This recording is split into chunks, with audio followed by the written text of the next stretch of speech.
Binanggit mo na mayroon ng persons of interest. Mr. Witness, ano ang pagkakakilanlan ng mga persons of interest na tinukoy mo?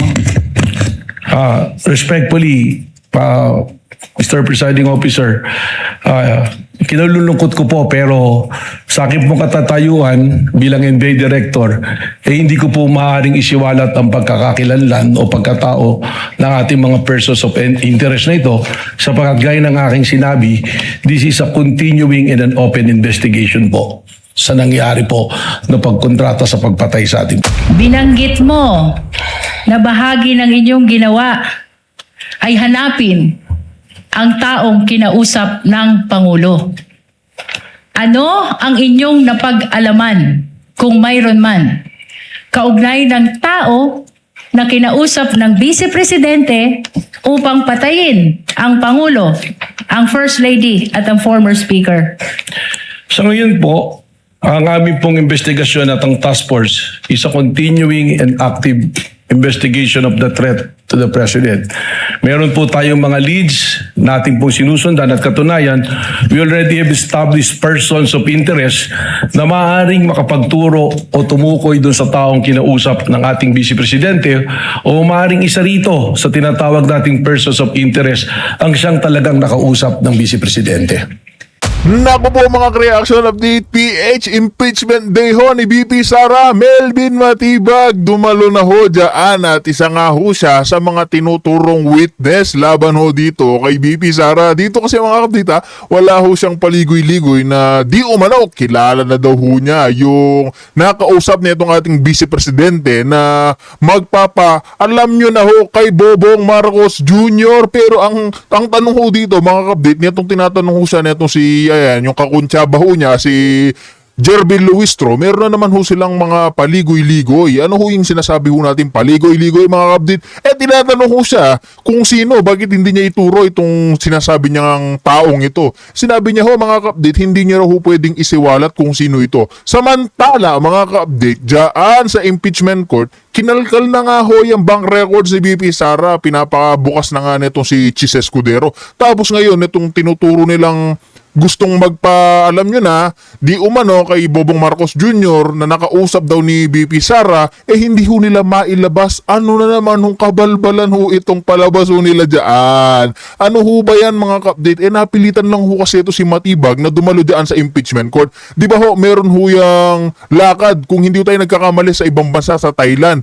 Meron daw ho silang program na Cheche Bureche. Ngayon, hindi ho pinayagan ng Korte Suprema na umalis si Matibag at dadalo kailangan siya sa impeachment court. Ngayon mga kabdik, yung witness na sinasabi ho niya, hindi ho niya alam kung nasaan. O hindi ho niya alam, o hindi niya alam mga kabdik kung saan nga ba talaga, alam niya na destino, nakalugar, saan nagtatago, pero alam niya na daw kung sino ito. Nakakatawa ho talaga yung script na itong mga hinayupang na ito. Na nakakatawa ho sila mga ka-update. Mantagin po ninyo, gagawa ho sila talaga ng paraan. Gagawa ho sila ng paraan para ho paligoy-ligoyin, patagalin palalo yung impeachment hearing ni BP Sara. Nandyan na nga tayo sa trial Impeachment na yan Impeachment court na ng Senado mga ka-update. Dapat hindi na nagpapaligoy-ligoy, hindi na nagpapabebe ito si Matibag. Kung alam niya, kung kilala niya, bakit hindi niya isuplang? Bakit tinatago pa ho nila? Di ba? Halatado itong mga hinayupak na ito. Kaya di na ho natin papatagalin itong ating intro. Kung bago lang ho sa ating channel, isang like, isang share, isang subscribe lamang ho. Malaking tulong na yun. Pasadahan na ho natin itong mga sarswela na naman dito sa impeachment hearing netong ating Vice Presidente. Ito na nga mga update, dumalo na itong paborito nyong isa pa hong problema, sakit sa utak ng milyon-milyon Pilipino. Rekta na ho tayo. But kindly move on toward your point. Witness may answer. Ang obserbasyon po namin dito ay hindi na ito isang banta, kundi isang plano. Sapagkat ang tingin po namin dito ay inianunsyo ng ating Vice Presidente ang kanyang planong pagpatay sa Pangulo ng Pilipinas at mga nabanggit pang kanyang gustong ipapatay doon po sa kanyang pagbabanggit sa kanyang press conference. Kanina, Mr. Witness, binanggit mo ang investigasyon ng NBI noong November 2024. Ano ang pagkakaiba, kung mayroon man, ng investigasyon ng NBI noong November 2024 sa kasalukuyang investigasyon ng Special Task Force na nagumpisa noong Abril 2026. Malaki po ang pagkakaiba.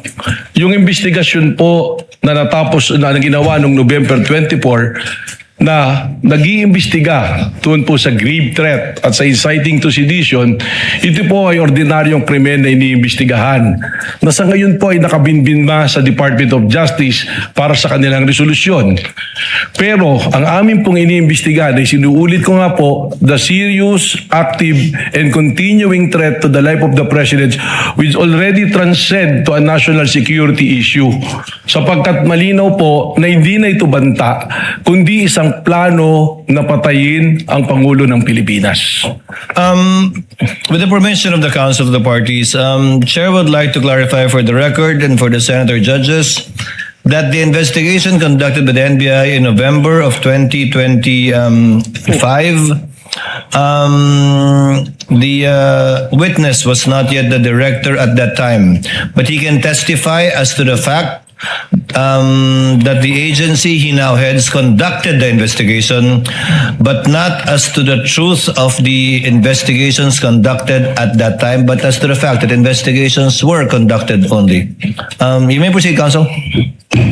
Mr. Witness, ano ang dahilan? Bakit kasama ang video ni Mayor Sebastian Duterte sa inyong sinasabi ngayon na ang bantang ito ay banta na sa national security kung mayroon man? Objection asked and answered, Your Honor. Asked and answered, Counsel. Move on. Your Honor, as a matter of fact, we haven't asked that question and the witness is supposed to explain the reasons why the video was actually considered in their observation that this is a threat to national security. I believe the witness already answered that any threat to the president is a threat to national security, to the national security of the country. And earlier, the counsel already asked the relationship of the video to that statement of the witness, which the chair allowed. We're already there, counsel. Please move on. Bilang karagdagan, Mr. Witness, sa iyong binanggit na issue ng national security, kaugnay ng video ni Mayor Sebastian Duterte, ano pa ang dahilan, kung mayroon man, kung bakit isinama siya sa pagsusuri ng Special Task Force?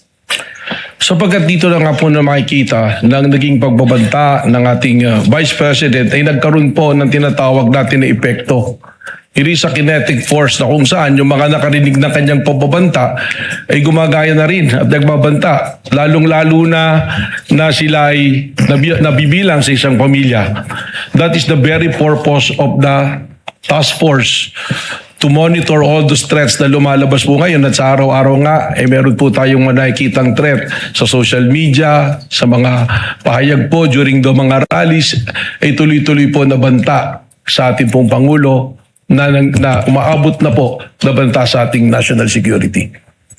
Binanggit mo ang kinetic force. Anong ibig sabihin nito, Mr. Witness?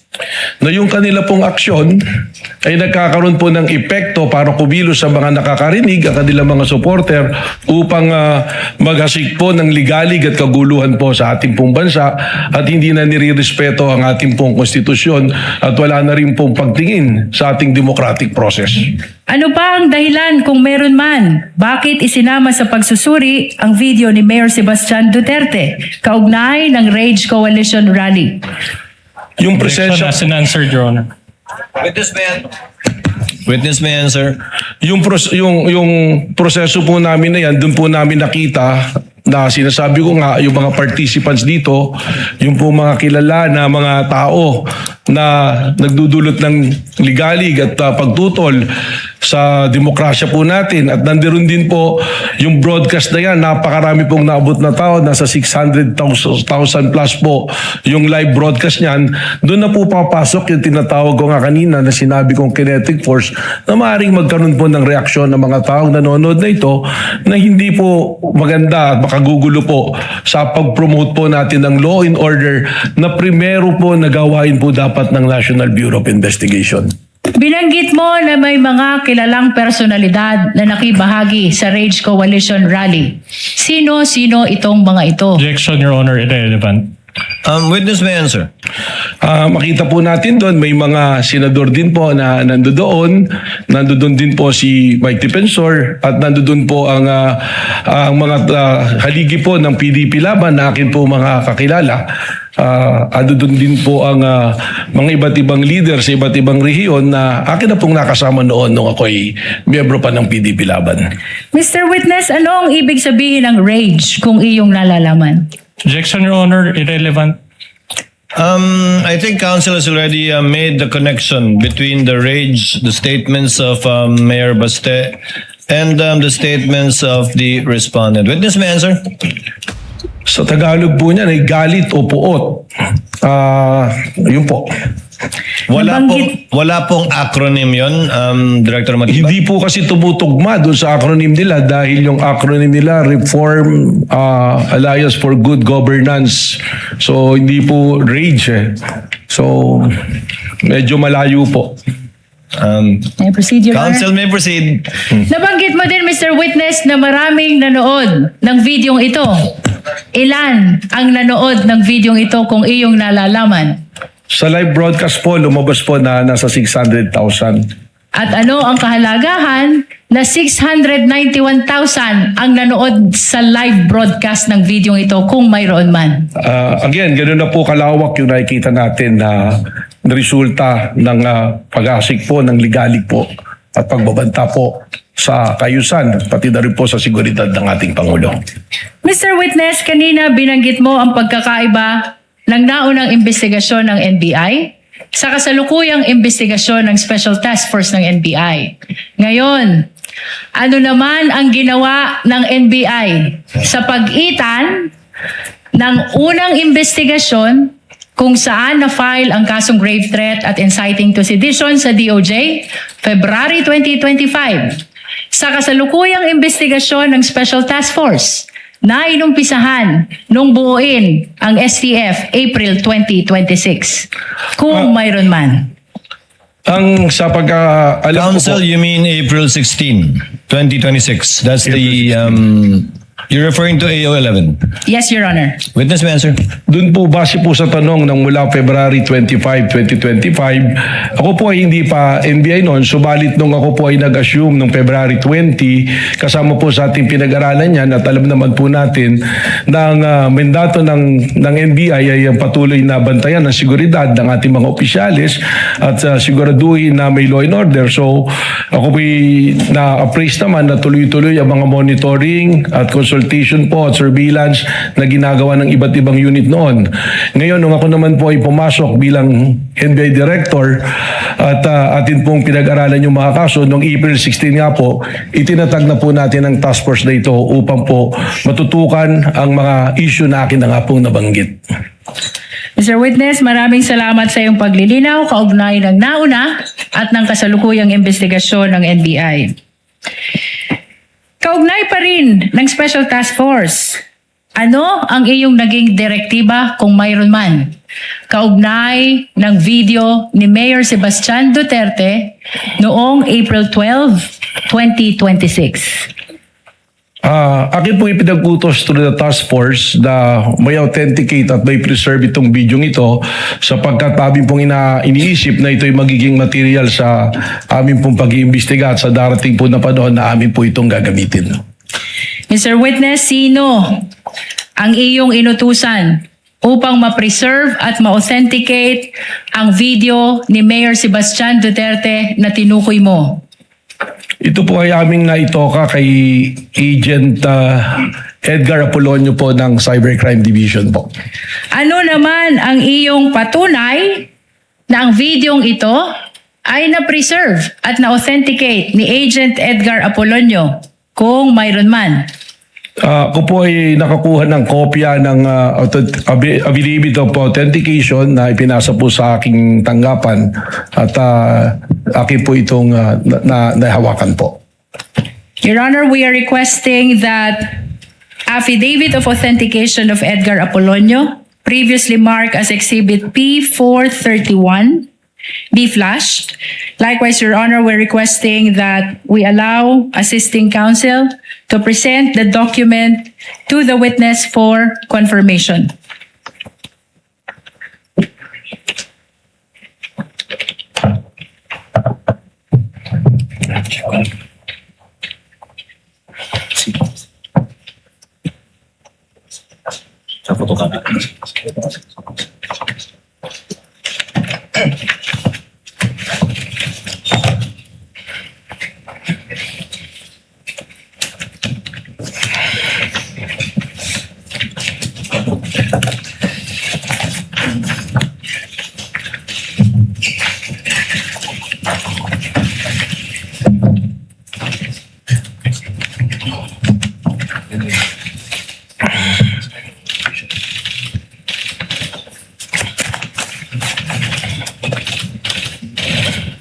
Mr. Witness, we are presenting to you a document entitled Affidavit of Authentication. Ano ang kaugnayan nito sa Affidavit of Authentication ni Agent Edgar Apolonio na tinukoy mo kanina? Ito po ang affidavit of authentication na aking pong binabanggit. We manifest, Your Honor, that the same has been previously marked as Exhibit P431. Sa pahina 2, makikita isang lagda sa ibabaw ng pangalang Agent Edgar Apolonio. Mr. Witness, kaninong lagda iyan kung iyong nalalaman? Kay Agent Edgar Apolonio po. Mr. Witness, paano mo nalaman na ang lagdang iyan ay lagda ni Agent Edgar Apolonio? Noong po ito'y sinumite sa aking opisina, siya po ay aking ipinatawag at tinanong ko kung siya ang gumawa at kung lagda niya po ito. Bukod po doon ay marami na po akong naiutos na ipa-authenticate sa kanya at iba pang dokumento na siya po ang lumalagda, kung saan nagkaroon na po ako ng familiarity doon sa kanya pong mga lagda. Maraming salamat sa iyong paglilinaw. Ngayon ay puntahan natin ang investigasyon ng Special Task Force sa banta ng Vice Presidente sa buhay ng Presidente. Ano ang mga ginamit niyong batayan? Kung mayroon man sa inyong pag-iimbestiga sa Special Task Force sa banta ng Vice Presidente sa buhay ng Presidente. Consistent po sa ginagamit po ng Protective Intelligence Methodology ng Secret Service ng Amerika. Then po sa tinatawag natin na if there is a threat to unknown personality, meron po silang mga pamantayan at doon din po namin ibinasa itong pamantayan na ito. 5 po ito na pamantayan namin pong ginamit. Mr. Witness, binanggit mo na meron kayong ginamit na 5 pamantayan. Ano-ano itong mga 5 pamantayan na binanggit mo? Una na po rito yung pattern of violence po. Bukod sa pattern of violence, ano pa kung mayroon pa? Yung pong gravity at seriousness po ng isa pong pangyayari. Anong sunod dito kung meron pa? Struggling to get traffic? You're missing out on the world's most powerful platform, TikTok. Get 50% off your ad spend on TikTok. No more worrying about low traffic. TikTok's billion-strong active user pool helps your business quickly find targeted audiences. Claim today.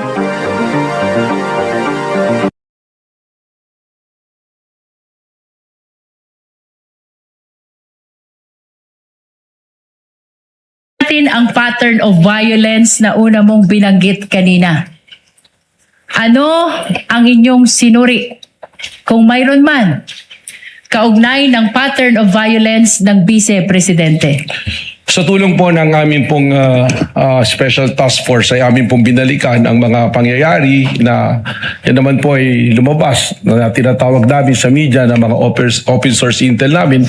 At doon po nakita namin yung isang event nung mayor pa po ang ating Vice President Sara Duterte na meron pong isang sheriff na gustong gawin ang kanyang tungkulin na atas po ng legal na atas ng korte na magpatupad po ng demolition order. Subalit hindi hindi po ito nagustuhan ng noon ay mayor at kay vice presidente, kung saan ay tinawag po niya yung sheriff at pinagsusuntok po sa mukha itong sheriff na ito. Mr. Witness, binanggit mo ang isang insidente ng sheriff na pinagsusuntok sa muka. May ipapakita ako sa iyong video.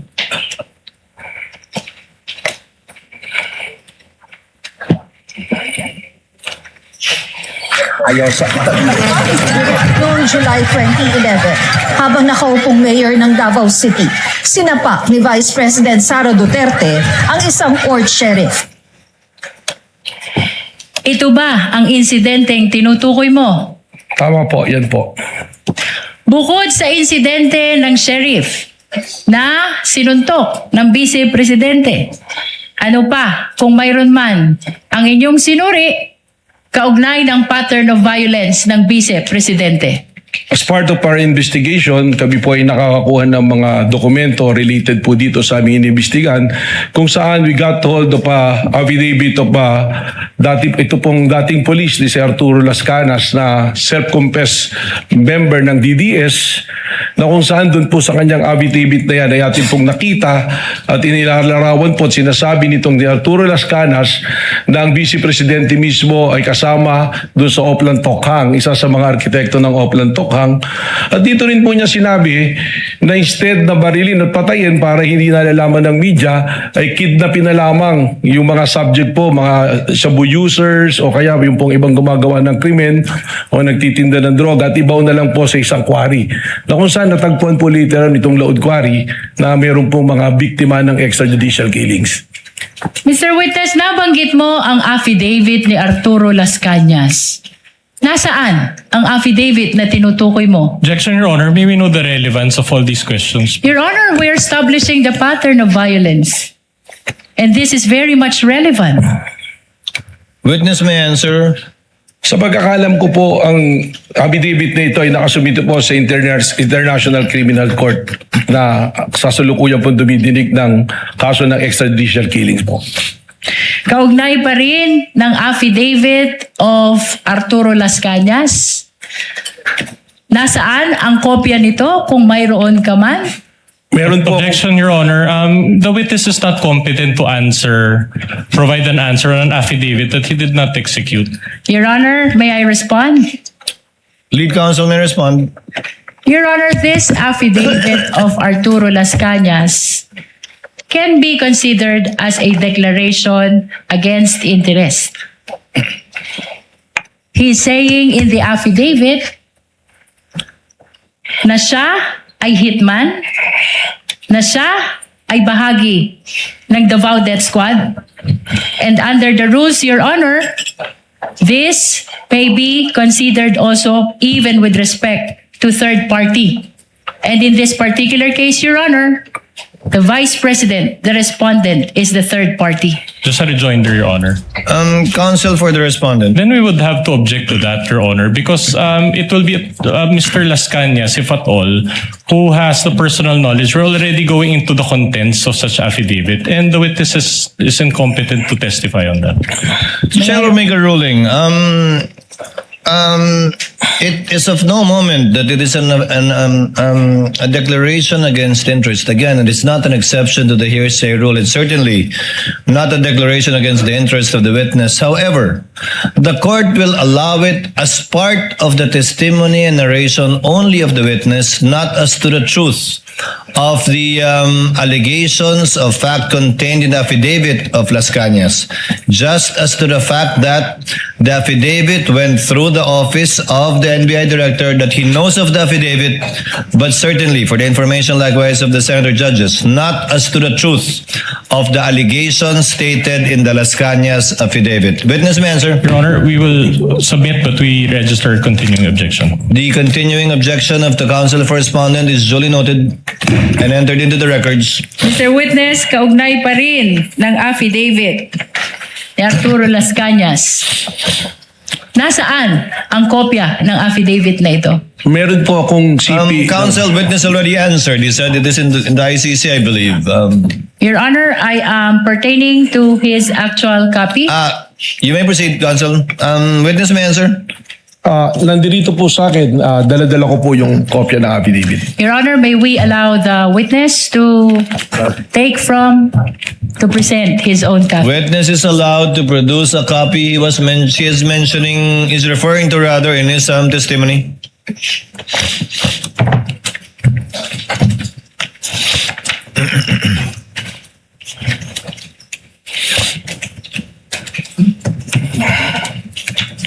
For the record, assisting counsel for the respondent as well as assisting counsel for the prosecutors are viewing the document produced by the witness.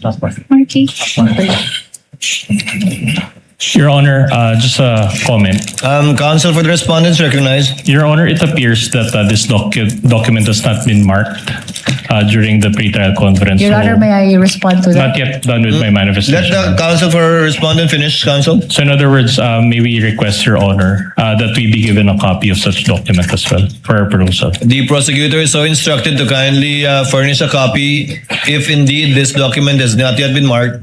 Your Honor, may I respond to that? Counsel may respond. The affidavit of Arturo Las Cañas has been previously marked as P-2-10-1-W, Your Honor, for the prosecution. Then I stand corrected, Your Honor, but can we still request for a copy? Nevertheless, kindly give the counsel for respondents a copy. We submit, Your Honor. Counsels rather for respondent a copy. Thank you, counsel.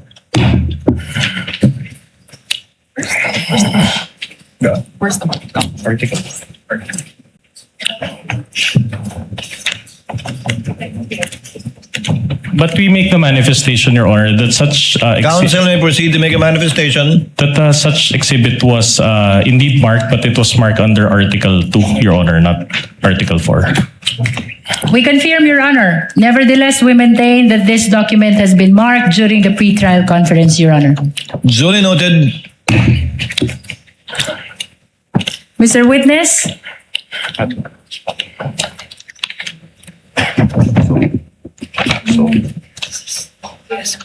Ito yung copy niya. It's the same.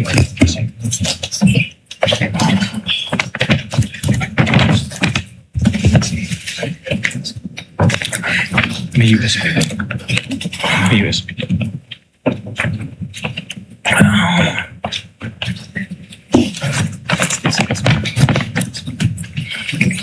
Is this part of the mark?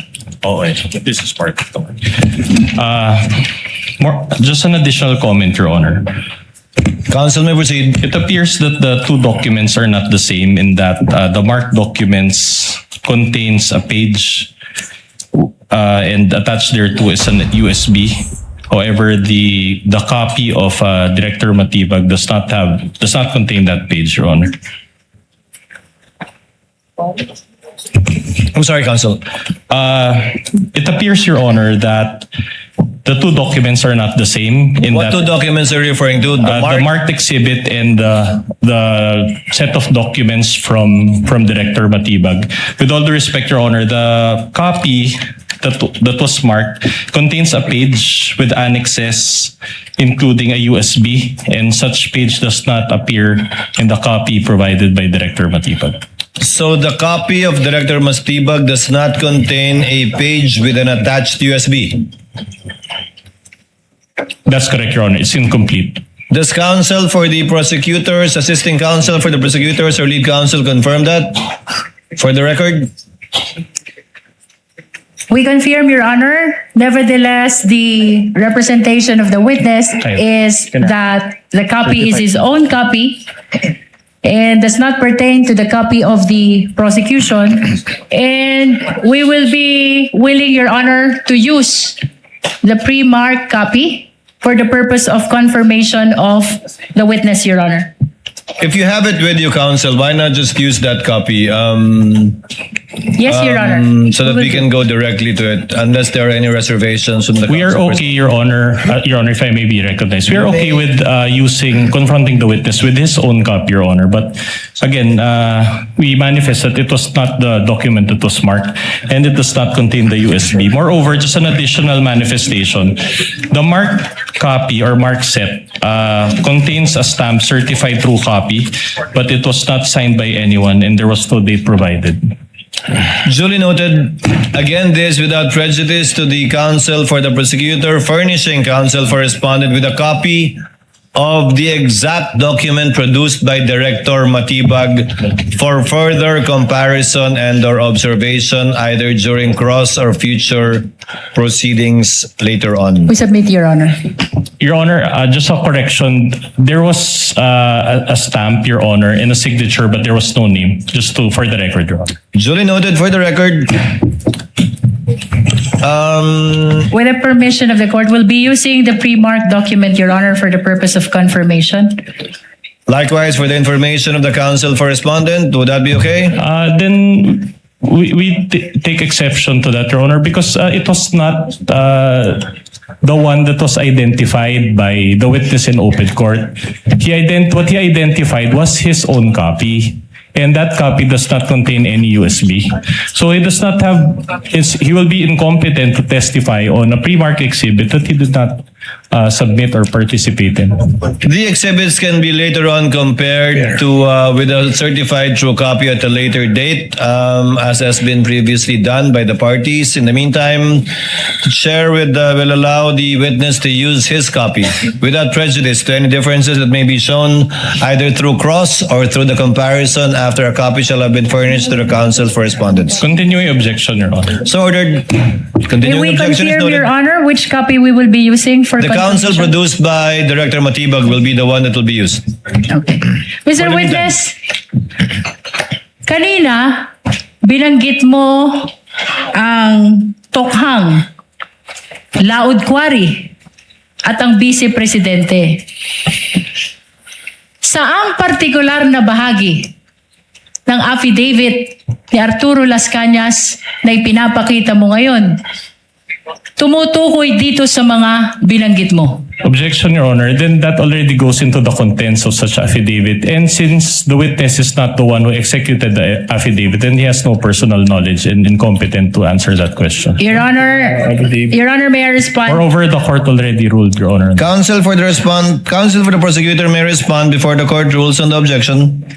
Your Honor, the witness is merely pointing to that pertinent portion of the affidavit. And later, Your Honor, for the record, we will just be asking him to read into the records. Just short rejoinder, Your Honor. Counsel for the respondent may give his rejoinder. Objection, the document will speak for itself.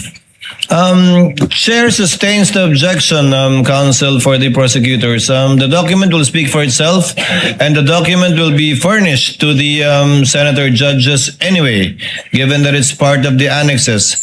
Let the witness merely testify to the fact that he included the affidavit of Mr. Las Cañas as part of his investigation and part of his narration of his investigation to prove, quote, pattern of violence. But again, not as to the truth and the contents of the affidavit itself. Move on, counsel. With that, Your Honor, we will be requesting for the submarking of the pertinent portion of the affidavit of Arturo Las Cañas, the witness already referred to. Again, only as to tenor, but not as to the truth, counsel. For the record and for the information of the senator judges, you may do so. For purposes, Your Honor, of reference, which particular portion to be submarked, Your Honor? May we ask the witness to make reference or point which part of that affidavit he is referring to? In his investigation, counsel. Same objection, Your Honor. As part of his investigation, witness may answer. As part of our investigation, ang importante po para sa amin dito, in establishing the pattern of violence is yung paragraph 270 and paragraph 270B and paragraph 270D. 270. For purposes of submarking, Your Honor, may we ask which particular part of paragraph 270 the witness first referred to?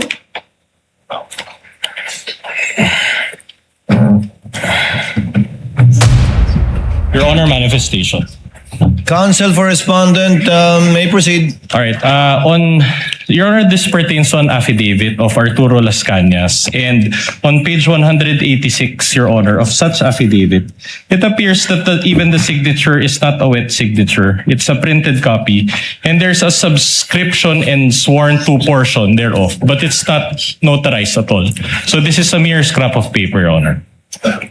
Counsel, Your Honor, the document is being presented only to seek confirmation from the witness that he is referring to this particular document as part of the investigation of Special Task Force. We are not presenting it to prove the truthfulness of the contents of the affidavit. The question only, Your Honor, is whether or not this is the document that was part of the consideration of the Special Task Force in investigating on the threat by the President to the life of the Just a President. short Your Honor. rejoinder, Your Honor. counsel may give a rejoinder Then or we- additional manifestation. Then we will not allow this witness to build on the basis of a mere scrap of paper, Your Honor.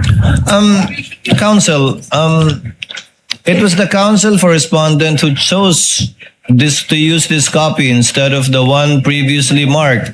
That I presume is either certified true or contains a more complete signature. Then I would have to clarify, Your Honor, that it is our position. Well, it's first of all, we are not in the position to choose for this witness. But in the event that they use this document, we manifest, Your Honor, upon perusal that such document is unsigned and unnotarized, Your Honor. This is an affidavit. So in other words, without the proper notarization and without the proper signature, then it is a mere scrap of paper. We cannot allow this witness to build his testimony based on this document. Your Your Honor, Honor, in fact, Your Honor, we request, Your Honor, that this court peruse also page 186 of such document. Before the court the presiding officer makes a ruling, Your Honor. the pre-marked document, is it notarized? Your Honor, may I raise a question to the witness so that he will answer and enlighten us on why the document is not notarized? You may, counsel. So you're admitting that it's not even Yes, your Your Honor. pre-marked copy is not notarized, whether we use that copy or this one. We admit to that, Your Honor. The witness will please explain why he is using in his investigation a document and or affidavit that is not subscribed to or under oath. So it is not even an affidavit, but merely a statement. Alam niyo po, Your Honor, sa law enforcement po, meron po tayo mga tinatawag na open source intel. At ito po ay pinadala sa atin at atin pong susundan. At kaya nga po, ang aming pong investigasyon ay isang continuing investigation, open, continuing and active investigation, sapagkat ito bang ganitong dokumento ay amin ding ikukumpara pa.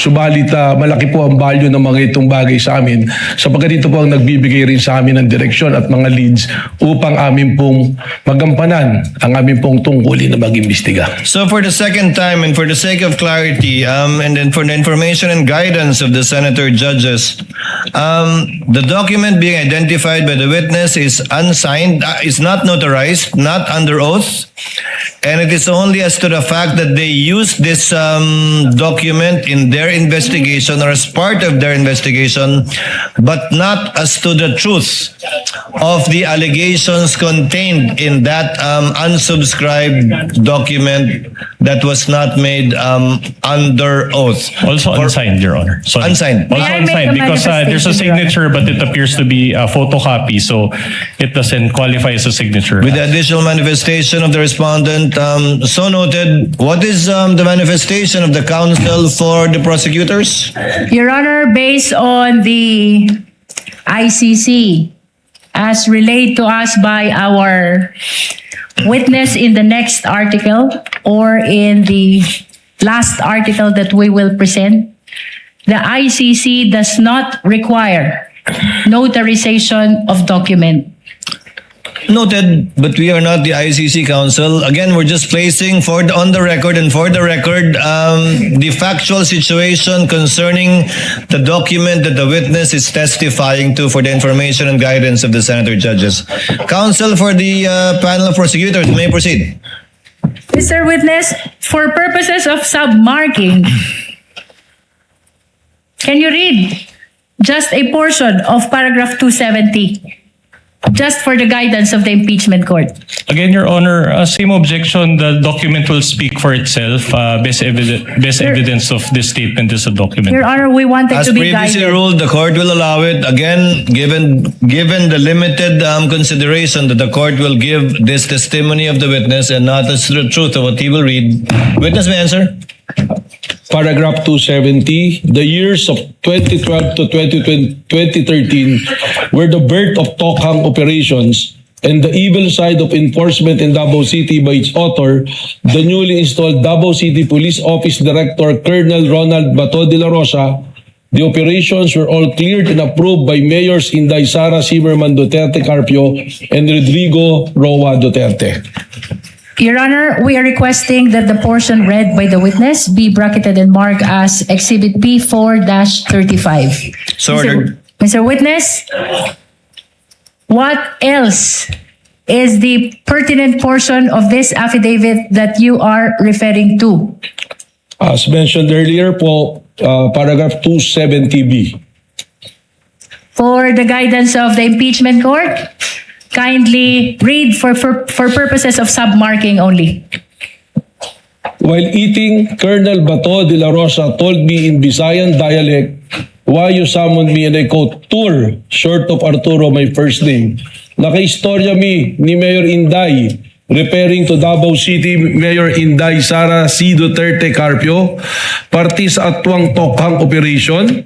As part of our Tokhang operation, ang order ni Mayor Inday sa akon, nag-ilaylo sa nato ang pusil, killing through shooting. Sa atwang mga target persons, shabu users and pushers and other criminal elements in Davao City.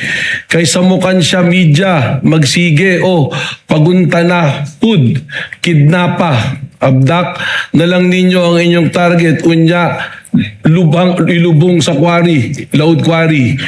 Para missing lang kay okay si Mayor Inday sa ana paagi. I talked to Mayor Inday as part of our Tokhang operation. She ordered us to lay low our killings through gun shooting because the media is asking too much. Just kidnap targets, then bury them in the quarry so they would go missing. She is okay with that way. To which I answer, yes sir, sultian na ko ako ang grupo. I'll inform my group. Colonel Bato de la Rosa instructed me, i-inform Tur kung naamoy maabdak na target nyo.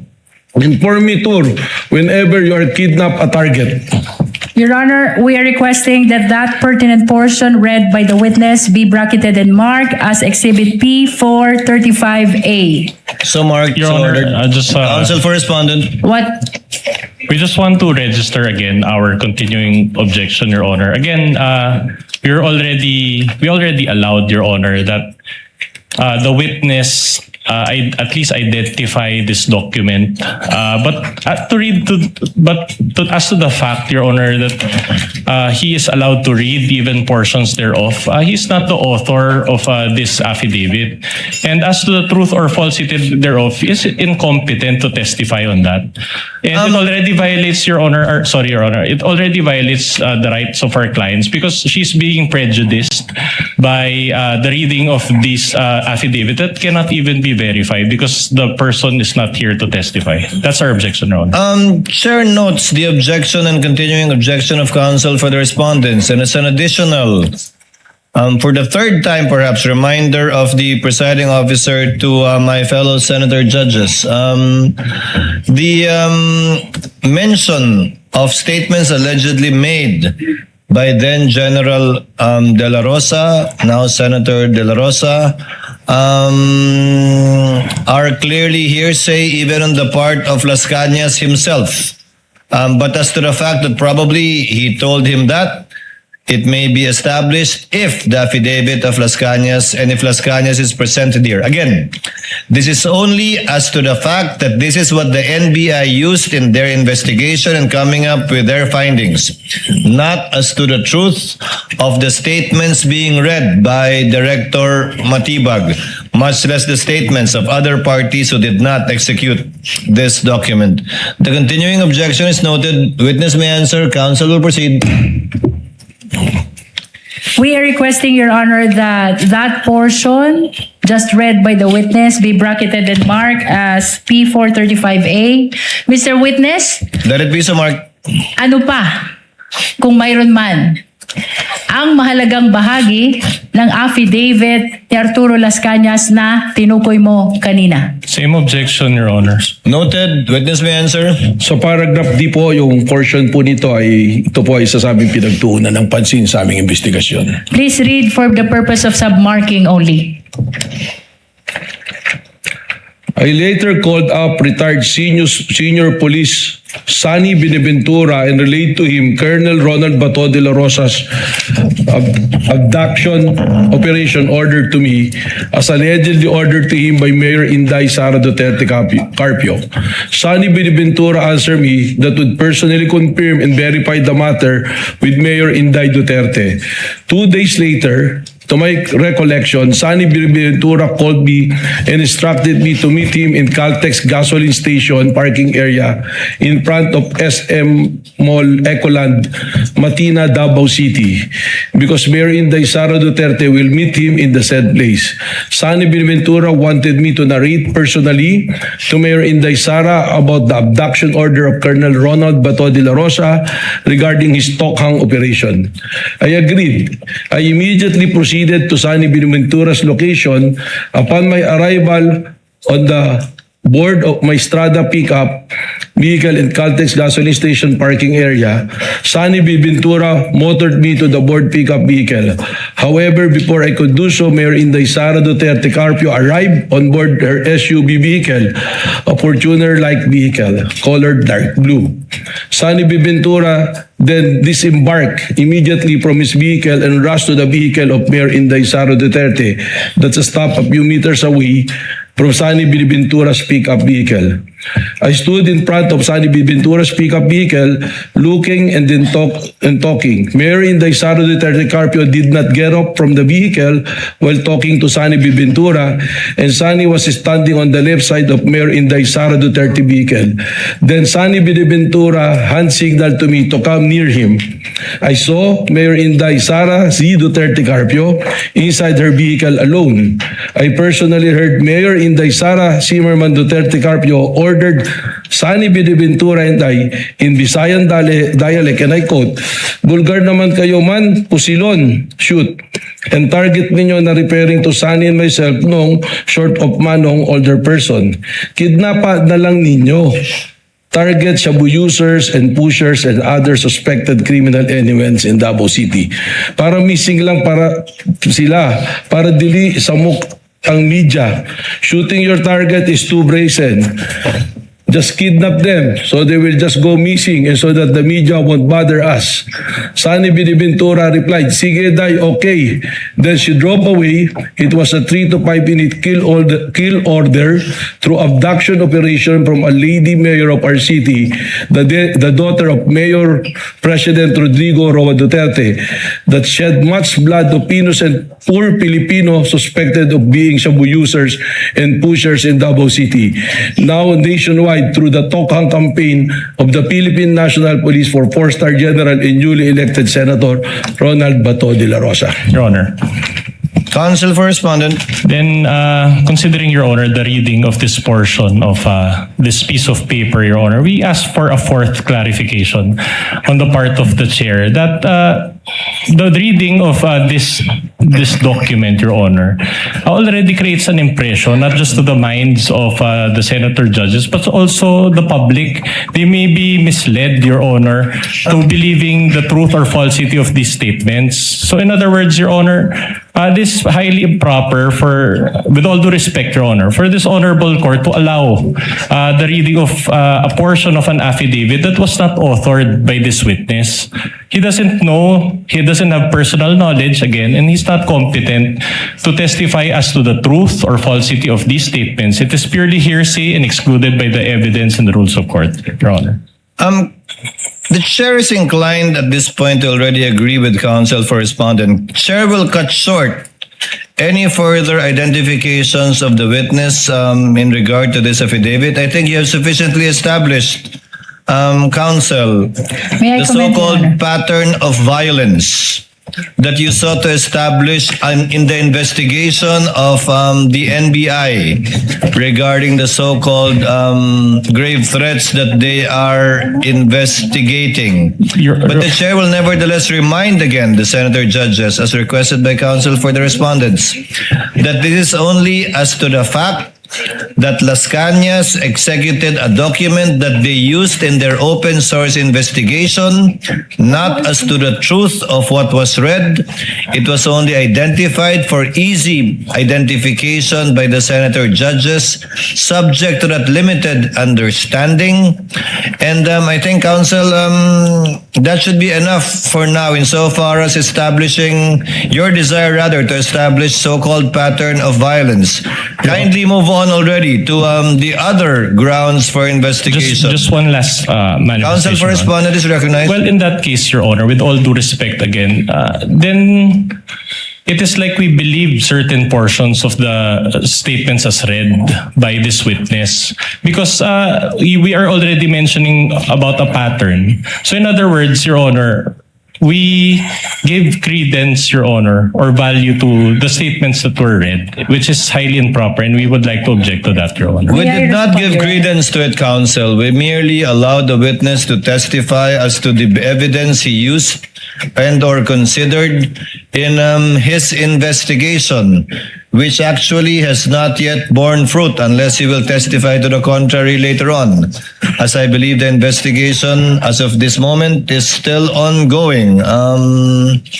But let it end at that. Counsel, please move on to We will another submit, point. Your Honor, but register a continuing The continuing objection of counsel for respondent is duly noted and entered into the records. Counsel, lead counsel for the prosecutors, kindly move on to Yes, Your Honor. I presume you will go through the 5 Yes, Your pillars Honor. of investigation of the NBI. Yes, Your Honor. Kindly proceed to the next point, the gravity or seriousness aspect. May I just request, Your Honor, that the last portion read by the witness be submarked as P435B. Thank So you, Your Honor. ordered. So Continuing ordered. objection, Your Honor.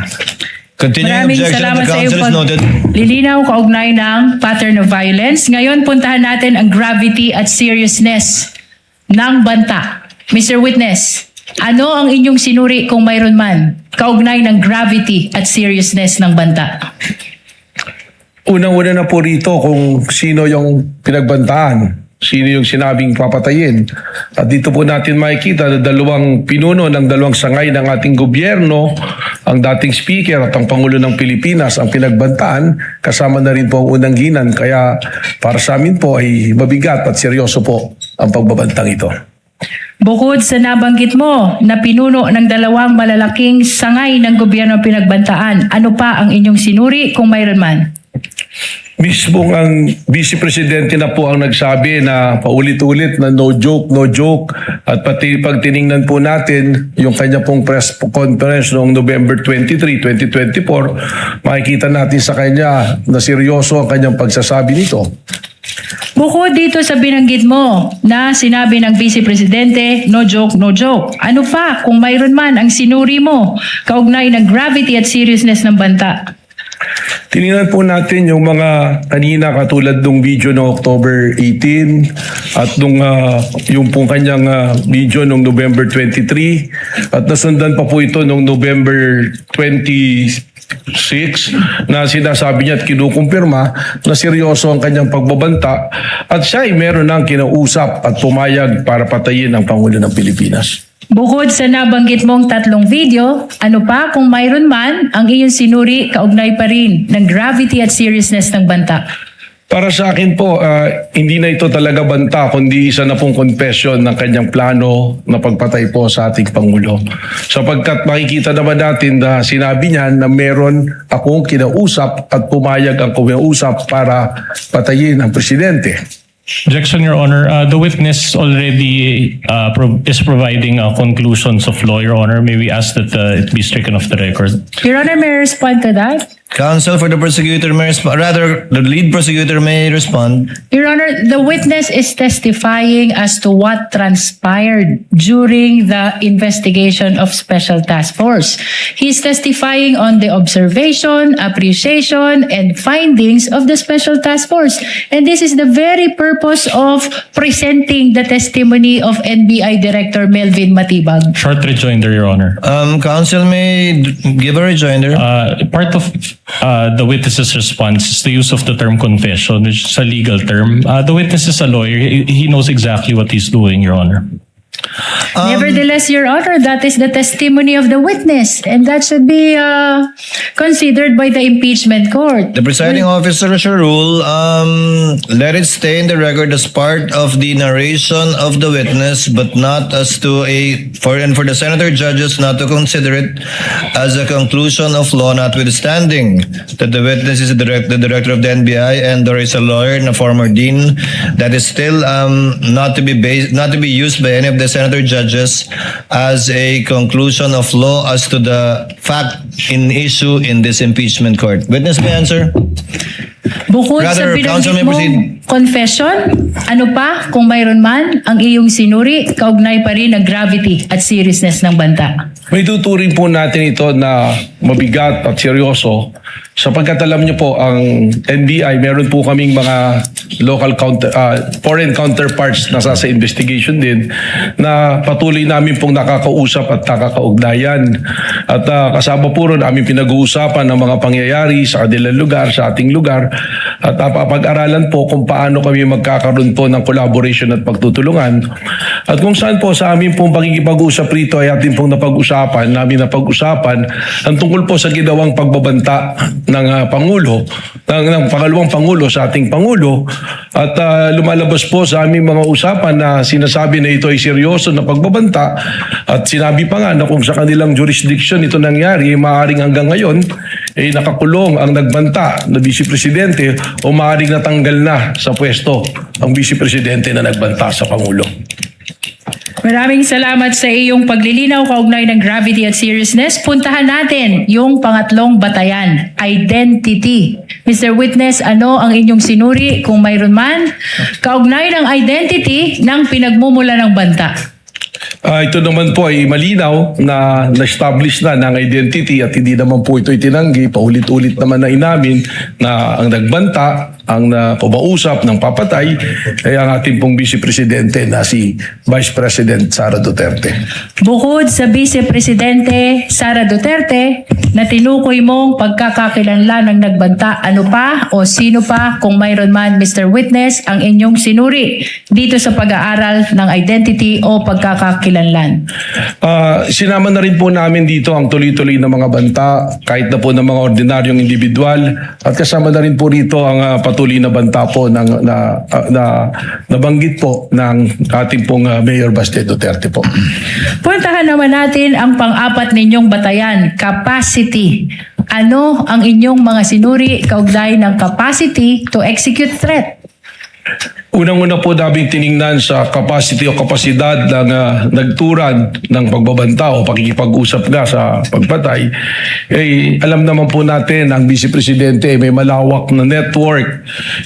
Alam po natin na matagal ding nangungulang Pangulo ang kanyang ama po at sila po regionally ay sila rin kinikilala dyan po sa Davao.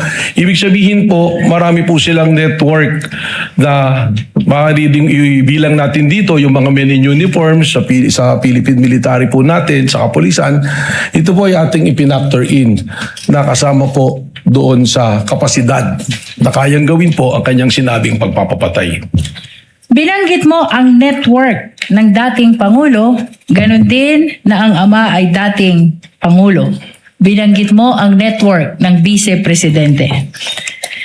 Ano pa ang inyong sinuri kung mayroon man kaugnay pa rin ang capacity ng pinagmumula ng banta? Alam po natin, kanina nabanggit ko na yung pagiging kasama sa pagtatatag ng Davao Death Squad at alam naman natin kung ano ang kakayahan ng Death Squad na pumatay ng mga tao through AJK. Ibig sabihin po, pag ating ito ibinilang, kasama po ito sa kapasidad ng ating Vice Presidente na maisagawa po ang kanyang plano. At bukod sa inyong pagsusuri dito sa Davao Death Squad, ano pa, kung mayroon man ang inyong sinuri, kaugnay pa rin ng capacity ng nagbanta? It is also public record. Nakikita naman natin po sa mga balita ng mga Duterte, maraming pag-aari ng mga baril. At alam din naman po natin na they are well connected financially para matustusan o may sagawa ang kanya pong plano na pagpatay po sa Pangulong Duterte. Bukod sa binanggit mong pag-aaring baril at financial connections, Mr. Witness, ano pa, kung mayroon pa, ang iyong sinuri, kaugnay pa rin ng capacity ng nagbanta? Karugtong po rito yung Vice Presidential Security Group, yung BPSG na tinatawag natin. Alam natin na sa ngayon ay napakarami pong membro na isang tawag lang ng ating Vice Presidente ay nandiyan dyan para tubugon po sa kanya pong mga instructions. Mr. Witness, puntahan natin ang panglima ninyong batayan. Motive or intention. Ano ang inyong mga sinuri kung mayroon man, kaugnay ng motive at intention ng nagbanta? Unang-una po, at nasasad naman ito sa ating pong batas, sa ating konstitusyon, na kung ang Pangulo ng Pilipinas ay mawawala, mamamatay, ang susunod po na uupo by succession ay ang Vice Presidente. So pumapasok po ito sa motibo at sa intensyon. Bukod sa ang Vice Presidente, ang papalit kung mawawala ang Presidente, ano pa ang inyong sinuri kung mayroon man, kaugnay pa rin ang motive at intention ng nagbanta? Dito na po namin sinundan yung tinatawag namin na sunod-sunod at magkakaugnay na pattern na nangyayari. At kaya po namin paulit-ulit na sinasabi na ang banta sa Pangulo ay banta sa ating national security sapagkat nakikita po natin na is creating chaos, yung kakaroon po ng kaguluhan, sunod-sunod po na pagtuligsa sa gobyerno at yung mga ordinaryong mamamayan na nga po makikita natin patuloy pong nagbabanta sa Pangulo. Katunayan, marami po kaming monitoring sa social media ng mga banta namin pong sinusundan sa seguridad po ng ating Pangulo. Maraming salamat sa iyong paglilinaw sa 5 batayan na inyong ginamit kaugnay ng investigasyon ng Special Task Force. Kanina'y binanggit mo na maging ang ordinaryong mga tao ay nagbabanta na rin sa buhay ng Presidente. Objection, Your Honor. May we know the question? Allow Your Honor, the I'm just- counsel to finish. She's not I'm yet laying finished. the basis. Binanggit mo na maging ang ordinaryong tao ay nagbabanta na rin sa buhay ng Pangulo. Ano pa ang naging obserbasyon mo na may kinalaman sa naging banta ng Pangulo, ng Vice Presidente sa buhay ng Pangulo? Objection on the use of the word banta, Your Honor. Witness already used that word. Counsel is simply referring to the words used by the witness himself already at this time. Witness may answer. Napansin ko nga po na tumaas ang antas ng kaguluhan sa pamamagitan po doon lamang po sa social media. Kita-kita natin, meron po mga panahon na nating pong Pangulo ay nasa isang event na live, meron pong mga magko-comment na barilin na yan, meron pong mga video na nakuha ng ating CCD na mayroong nagkakasa ng baril at ang reference din po ay isang bala lang to sa ulo ng presidente. So yan po yung kapansin-pansin na nagdudulot sa atin ng panganib sa ating Pangulo at sa ating pong pambansang seguridad. Pagkatapos ng mga nabanggit mong obserbasyon sa inyong investigasyon, ano ang inyong ginawa sa Special Task Force, kaugnay pa rin ang inyong investigasyon sa banta ng Vice Presidente sa buhay ng Pangulo? Malinaw po ang mandato ng Special Task Force at ang mandato po nito ay patuloy na bantayan ang seguridad po ng ating Pangulo. At hindi lamang po para bantayan ang seguridad ng Pangulo kundi hanapin at ma-identify kung sino ang kinausap ng Vice Presidente para po patayin ang ating Pangulo. Binanggit mo na bahagi ng inyong ginawa ay hanapin ang taong kinausap ng Pangulo. Ano ang inyong napag-alaman, kung mayroon man, kaugnay ng tao na kinausap ng Vice Presidente upang patayin ang Pangulo, ang First Lady at ang former Speaker? Sa ngayon po, ang aming pong investigasyon at ang task force is a continuing and active investigation of the threat to the President. Meron po tayong mga leads natin pong sinusundan at katunayan, we already have established persons of interest na maaaring makapagturo o tumukoy doon sa taong kinausap ng ating Vice Presidente o maaaring isa rito sa tinatawag nating persons of interest ang siyang talagang nakausap ng Vice Presidente. Mr. Witness, binanggit mo yung persons of interest upang mas maunawaan tayo ng mga kababayang nanonood. Ano ang ibig sabihin mo ng persons of interest? Ang ibig sabihin po nito, itong mga taong ito ay maaaring magbigay linaw o makapagturo sa identity ng taong kinausap o sa pangyayari ng pag-uusap o yun nga po, maaaring sila mismo ang nandoon o sila mismo ang kinausap. Kaya po ito tinatawag na persons of interest. Hindi po nangangahulugan na sila na mismo ang kinausap gaya ng aking pong sinabi. Kaugnay pa rin ang binanggit mo na mayroon ng persons of interest. Mr. Witness, ano ang pagkakakilanlan ng mga persons of interest na tinukoy mo? Respectfully, Mr. Presiding Officer, kinalulungkot ko po pero sa aking pong katatayuan bilang NBA Director, hindi ko po maaaring isiwalat ang pagkakakilanlan o pagkatao ng ating mga persons of interest na ito sapagkat gaya ng aking sinabi, this is a continuing and an open investigation po sa nangyari po na pagkontrata sa pagpatay sa ating